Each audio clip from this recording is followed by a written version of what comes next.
లోకం నన్ను చూసి బావున్నావా అని అడుగుతుందంతే. అందరికీ ఇచ్చే ఆ చిన్న నవ్వే నా దగ్గర సమాధానం. కానీ ఎవరికీ తెలీదు ఆ నవ్వు వెనుక ఎన్ని కన్నీళ్లు దాచుకున్నానో, అసలు నా కథేంటో, నేను దాటుకుని వచ్చిన ముళ్ళ బాటలేంటో, నా గుండె మీద పడ్డ గాయాలేంటో. ఒక్కసారి నా లోపలికి వచ్చి నా కథతో చూస్తే ఎలా ఉన్నావు అని అడగటానికి కూడా నీకు నోరు రాదు.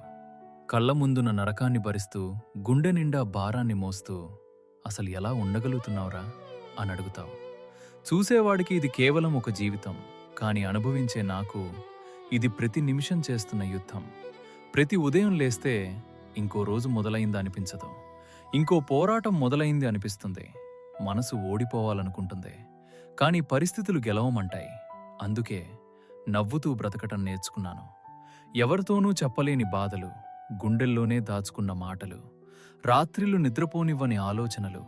చీకటి ఎక్కువగా ఉన్న రాత్రులే మనిషిని బలంగా మారుస్తాయంటారు, కానీ ఆ చీకట్లో ఎంతగా విరిగిపోతాడో ఎవరు చూడరు.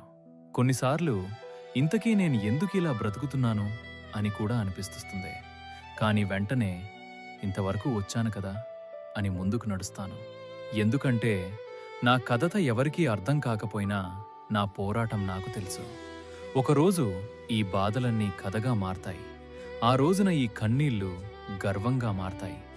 అప్పటి వరకు ఈ నవ్వు, ఈ నటన, ఇదే నా జీవితం. నేను బాగానే ఉన్నాను అని చెప్పడం నిజం కాదు, అలవాటు.